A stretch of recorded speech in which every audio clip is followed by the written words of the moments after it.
The rain came down like a gray curtain over Brooklyn streets. Patricia Long steadied the delivery van with both hands. Misty, her gray cat, blinked at the wiper's frantic rhythm. The radio hissed between stations, a lonely sound. It felt like any other day, heavy and ordinary.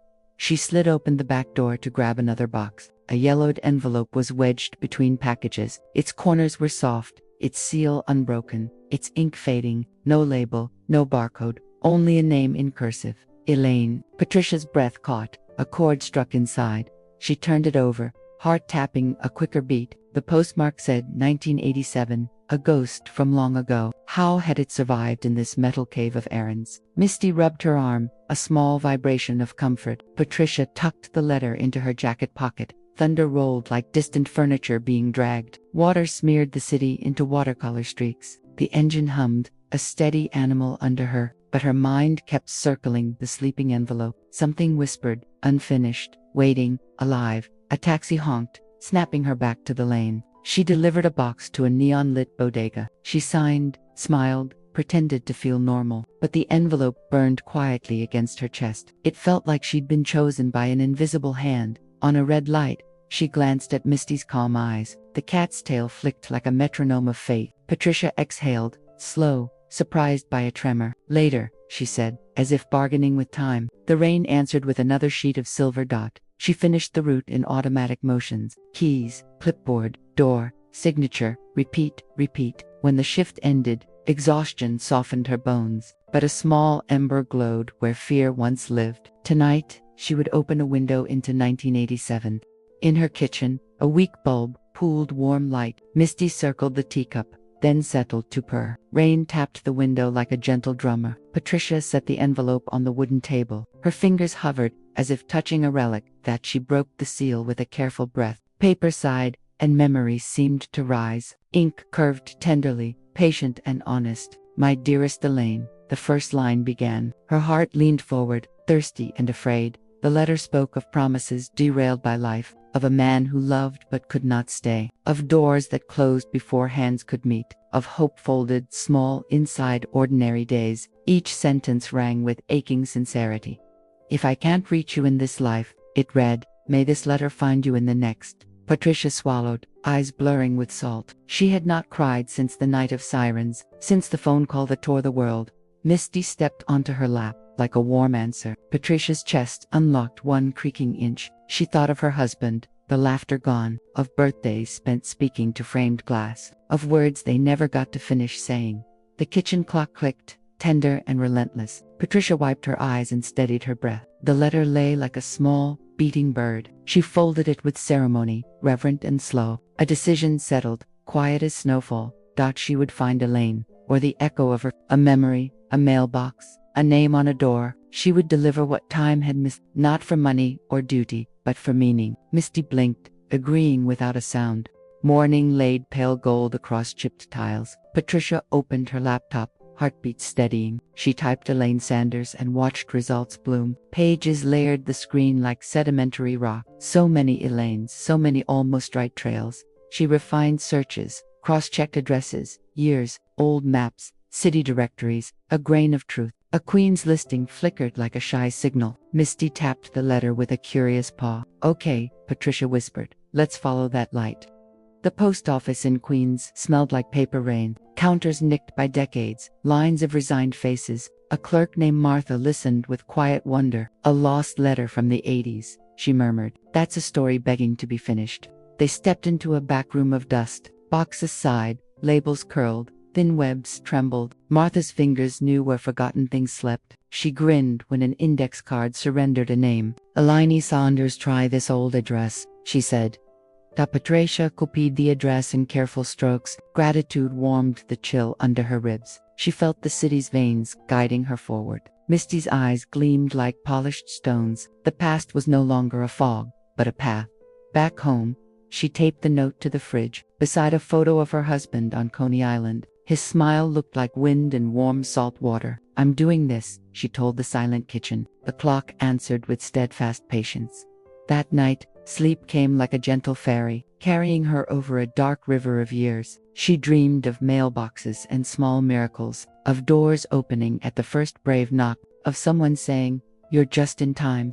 The street in Queens wore its age with grace. Brick facades, iron railings, stubborn lilacs. Patricia parked beneath a leaning maple. Misty watched squirrels with dignified restraint. The house number matched her trembling note. Her knock echoed and dissolved into morning. No answer, only a hallway breathing dust. She waited, then tried again, then sighed. A door next door opened with a careful creak. An elderly man peered over a polished cane. Looking for someone, he asked, voice sanded. Patricia told the story of the lost letter. His face softened like bread in warm milk. Elaine lived there, long time ago, he said. Wrote letters every dawn on the porch. He shuffled inside and returned with a photo. A woman by a lilac bush smiled at sunlight. Elaine gave this to my wife before moving, he said. Patricia held the image, heart tugged by gentleness. The past had a face, tender and cleared out back in the van. She studied the background. A mailbox bore faint lettering, weather-worn, Sanders and Son hardware, almost erased by time.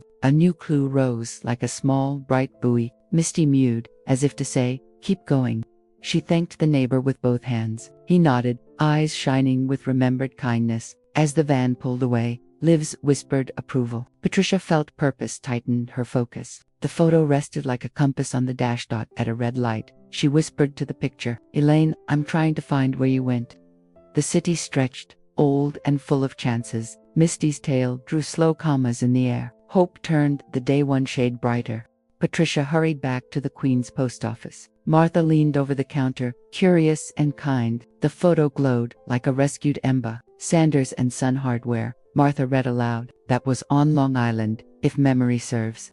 A phone call. A pause. A pen scratching notes. Martha slid an address across the worn counter. Closed years ago, but try this place, she said. Patricia squeezed her hand, gratitude near tears. Misty leaped up, earning smiles from the room. The highway unfurled like a ribbon of questions. Trees surrendered, leaves in golden confetti. The van's hum became a companionable drone. Patricia's reflection looked older and braver. She thought of her husband. The promises paused. Maybe this is my way of saying goodbye, she said. Misty stepped onto her lap, warm and purring. The sky shifted from steel to bruised lavender. Towns slipped by with patient storefronts. Miles became a soft, measured heartbeat. She reached the next town at sunset's edge. Shops blinked awake in orange and pink. A hardware sign, faded, clung to brick. Patricia parked, hands steady on the wheel. Something important hovered, almost ready. She looked at Misty and smiled without fear. One more door, one more question. Girl. The letter, safe, waited like a faithful star. Patricia stepped into the cooling evening, and the night opened, as if expecting her. The Long Island shop stood silent, its sign ghosted by time. Inside, dust motes floated like soft, forgotten memories. Patricia ran her hand over the counter, where lives once met. Behind her, Misty sniffed the air, tail waving like a gray flag. The stillness pressed gently, as if waiting for something to be said. A woman's voice broke the hush. Martha had come, after all. I had a feeling you'd find it, she said, eyes bright with wonder. She handed Patricia a folder of postal records from the 80s. Dozens of letters never reached their homes, Martha explained. Storm, theft, maybe fatites. Hard to say what stopped them. Patricia sat on an overturned crate, fingers trembling on old paper. Names, dates, roots entire, worlds gone astray on simple ink. She imagined the weight of all those words that never arrived. Letters that might have saved a marriage, soothed a goodbye. She whispered, how many hearts waited and never knew. Martha placed a kind hand on Patricia's shoulder. Maybe you were meant to finish this one, she said softly. Outside, wind brushed dry leaves against the window pane. Patricia nodded, her resolve tightening like thread in a needle. Misty meowed, a quiet agreement to continue. Together, they sorted through the records, tracing the route. Every address crossed decades and worn-out postal codes. Some were demolished, others rebuilt into apartments. But one listing glowed faintly on the page. Sanders family, 1987. It was the only one marked return to send address unknown. Patricia folded the page and slipped it into her coat pocket. Her eyes burned with the fire of unfinished promises. The letter in her van was not alone. It carried a chorus of ghosts. Then we'll bring them one voice of peace, she murmured. Misty's eyes reflected the dim light like twin lanterns in fog. Rain returned with vengeance that night, a storm reborn. Patricia's wipers danced desperately, slicing through chaos. She clutched the steering wheel, headlights barely cutting dark. Misty huddled close, eyes wide, body trembling with trust. The van's old tires groaned under rivers forming on the road. A flash of lightning split the world into momentary truth. A branch crashed across the hood, metal shrieking in protest. Patricia swerved, heart in her throat, brakes screaming for mercy. The van spun once, twice, before collapsing into muddy stillness. Thunder swallowed her gasp as silence claimed the aftermath.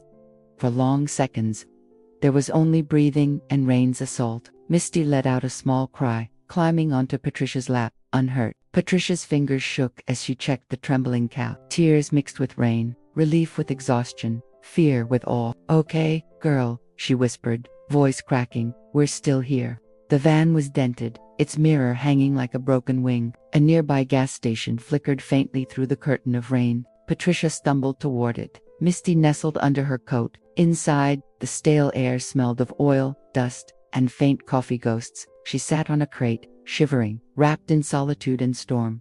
For the first time in years, she allowed herself to cry freely. The sobs came deep, ancient, shaking loose the hidden grief. Misty pressed her tiny head against Patricia's chin, steady and real. There were no words, only warmth, breath, and presence. Patricia realized how long she had lived like unopened mail.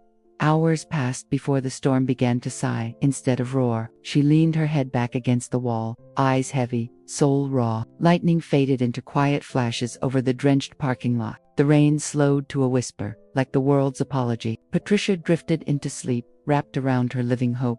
When dawn came, pale and forgiving, she woke to silence. The clouds were torn apart by ribbons of sunlight. Her van still stood, bent but loyal, waiting for her return. Patricia smiled faintly, wiped her face, and kissed Misty's head. "Time to drive again," she said. "We're not finished yet."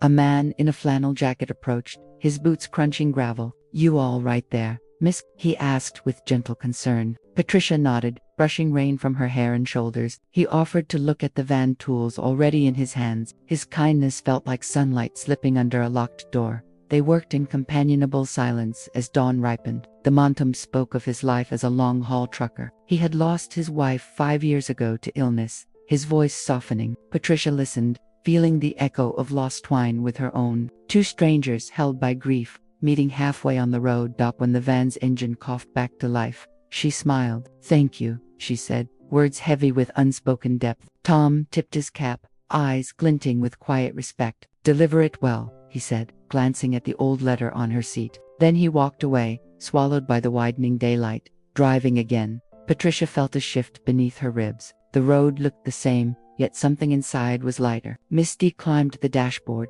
basking in sunlight like royalty. Patricia chuckled, the first genuine laugh in months. It felt like music, like something in her heart reopening. The radio found a clear station, soft jazz and slow promises. She hummed along, voice rough but sincere, eyes bright again. Each mile now carried rhythm, a heartbeat returning to pace. The city signs blurred past, each one a fragment of story. She was no longer running from pain, but moving through it.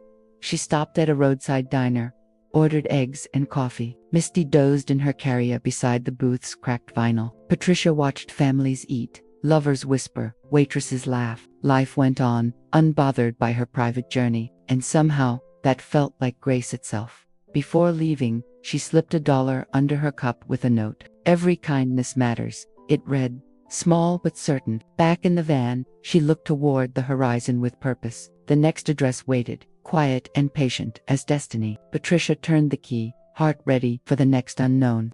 The next lead guided her to a quiet suburb in Long Island. Tree-lined streets curved like sentences searching for meaning. She parked near a house with blue shutters and tired charm. Misty peered through the glass, tail flicking in curiosity. Patricia clutched the letter, feeling its pulse against her palm. The door opened to a man in his 40s, cautious but "Are you Michael Sanders?" she asked softly. He nodded, puzzled, adjusting his glasses in the sunlight. "I'm Patricia," she said, lifting the envelope like a fragile truth. "This belonged to your mother." He hesitated, eyes narrowing at the old handwriting. When recognition struck, his expression faltered into shock. "That's my father's writing," he murmured, voice trembling. Patricia watched his jaw tighten, grief surfacing from decades ago. I thought all his letters were lost, he whispered. Inside, the house smelled faintly of cedar and old photographs. Michael placed the letter on the table like a relic. He explained that his parents had been separated by scandal. They loved each other, but were kept apart by family expectation. When his mother died, she still waited for a final word.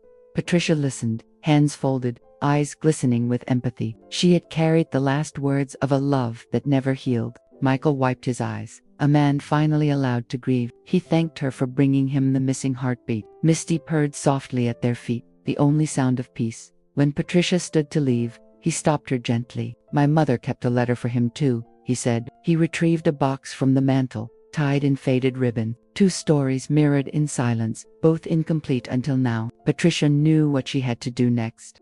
The twin letters lay side by side on the wooden table. Patricia stared at them as if they were fragile souls. One written by longing, one by waiting, both unfinished. Misty curled nearby, her breathing soft and steady. Michael poured tea, his hands still slightly trembling. My father never got to read hers, he said quietly. He died before she could forgive him. Patricia nodded. The ache of mischance is heavy in the air. I think they've been waiting for someone brave enough to deliver them. Her voice carried a tenderness that filled the room. Together, they read both letters aloud under the slow hum of time. Words met across decades, line answering line in perfect symmetry. Promises once broken now closed the loop of destiny. Michael's tears fell freely, a release that felt almost holy. Patricia closed her eyes, feeling peace ripple outward. The room seemed brighter when they finished. Even the walls felt like they were listening, softer somehow. Outside, the afternoon light poured in through sheer curtains. Dust sparkled like blessings suspended in the air. 2 letters had finally found their home. Michael handed Patricia a photo of his mother smiling by the sea. Would you deliver this for me? He asked gently. She's buried near Montauk. She loved the ocean. Patricia nodded, heart swelling with quiet purpose. Misty stretched, tail brushing Patricia's wrist like approval. That night, she drove east, headlights slicing through fog. The road curved like a sentence nearing its final truth. The letters rested beside her, breathing with meaning. Patricia whispered, almost there, my love, to the night. The stars above blinked like unopened envelopes. The ocean's scent drifted through the cracked van window. Patricia parked near the cliffs, the sky bruised with dusk. She unfolded the photo Michael had given her earlier. Elaine smiled from another time, wind in her hair, free. Misty meowed softly, pressing against her shoulder for warmth. Patricia laid both letters on the dashboard like sacred offerings. She reread their words by the fading amber light of day. They spoke to each other across decades of silence, a dialogue of souls that the world had failed to deliver. Now, at last, they were in the same place again. She imagined Elaine standing by this same horizon, waiting for a letter that never came, a voice that never called. Patricia felt tears build, but they did not sting this time. They were gentle, like a tide returning what it borrowed. She whispered, "It's time to take you home." At a small coastal chapel, the keeper greeted her kindly. He listened as she told the story of 2 lost letters. "Love always finds a way," he said with quiet reverence. He pointed toward a small cemetery overlooking the sea. Her name's there, just by the old pine. The headstone was simple, etched with care and silence. Patricia knelt, the wind threading her hair into silver strands. She placed both letters against the cold marble. "They found each other," she said through a trembling smile. Misty brushed her paw over the grass, as if sealing it. As night fell, the first stars blinked awake above them. The ocean roared below, eternal and forgiving. Patricia closed her eyes, the salt air like prayer. For the first time, the ache in her chest eased. The delivery, at last, had been completed. Patricia stayed by the shore until dawn broke open. The world seemed softer, edges blurred with gold. She brewed coffee on a small camp stove, slow and steady. Misty sat wrapped in a towel, eyes half closed with trust. Together, they watched the sea erase the night. She thought of Michael, of Martha, of the old post office. How many lives had brushed hers along this quiet mission? Every stranger had left a light burning behind her steps. Every kindness stitched another tear in her heart closed. Maybe this was how healing truly worked, word by word. She picked up a small seashell shaped like a folded letter, a gift from the shore, delicate and incomplete. She tucked it inside her pocket beside Elaine's photo. The ocean wind hummed softly through her coat buttons. Everything around her whispered, "Keep moving forward." On her drive back west, The roads glowed with fresh rain. Every milepost looked like a moment already lived. She no longer chased ghosts, only carried gratitude. The van's hum had changed. It sounded almost content. Misty purred, curled beneath the passenger's blanket. Patricia stopped at a diner where no one knew her name. She ate pancakes, smiled at strangers, left a generous tip. For once, her solitude did not feel like loneliness. It felt like freedom wearing a quiet disguise. Her heart had learned to breathe again. Before leaving, she wrote a postcard to Michael. "Letters delivered," she penned, "and love returned." She added no address, leaving it on the counter to wander. Some things, she thought, were meant to find their own way. Then she stepped outside, smiling into the cold wind.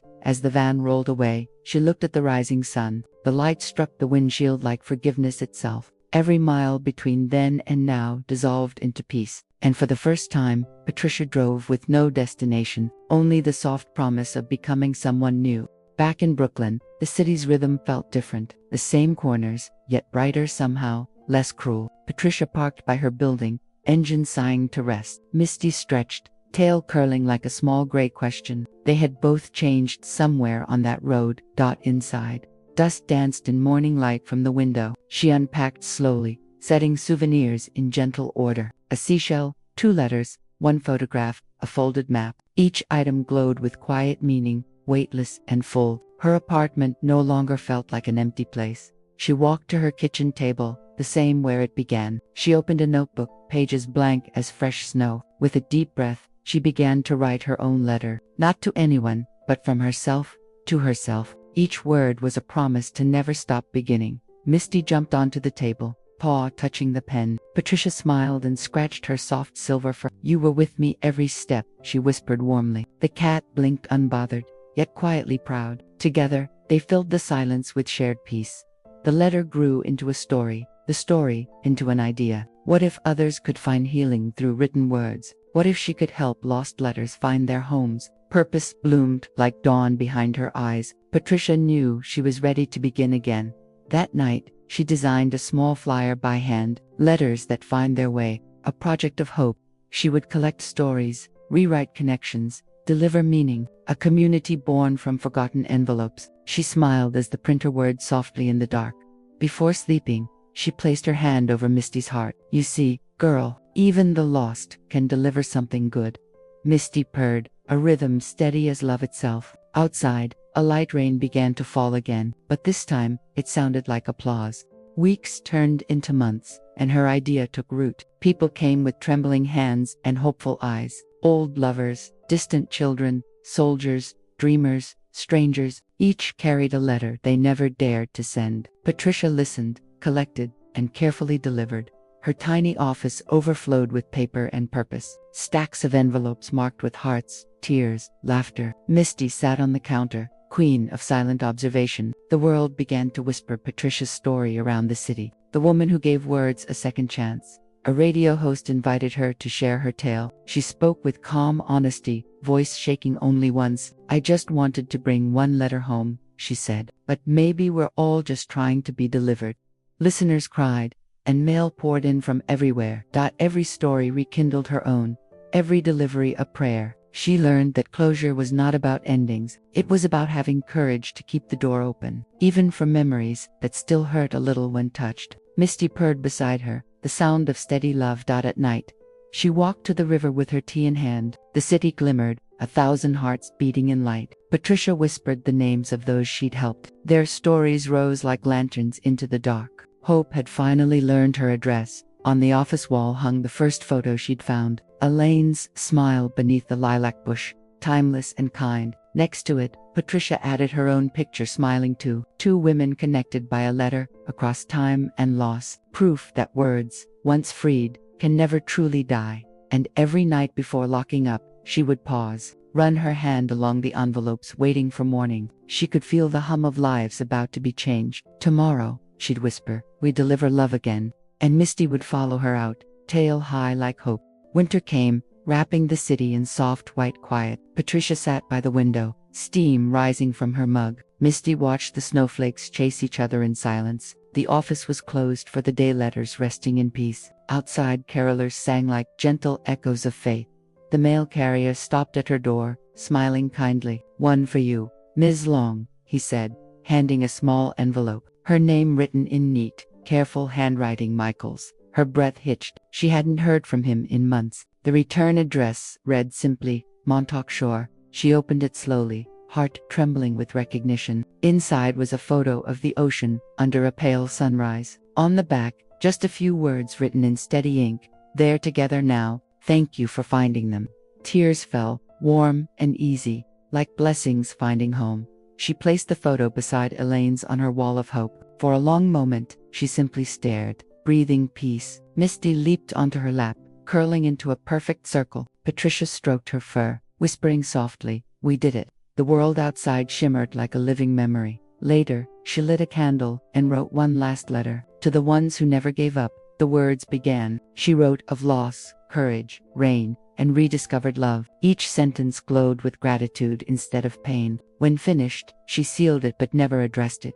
She stepped outside, snow crisp beneath her boots. The city glowed gold beneath a rising moon. She placed the letter in an empty mailbox, smiling. Some deliveries, she thought, are meant for the universe. Then she turned home, her shadows soft beside Misty's. Inside, the candle still burned, small but strong. The walls seemed to breathe with quiet contentment. Patricia looked once more at the photo wall inside. The last delivery wasn't the letter, it was herself. And she had finally arrived.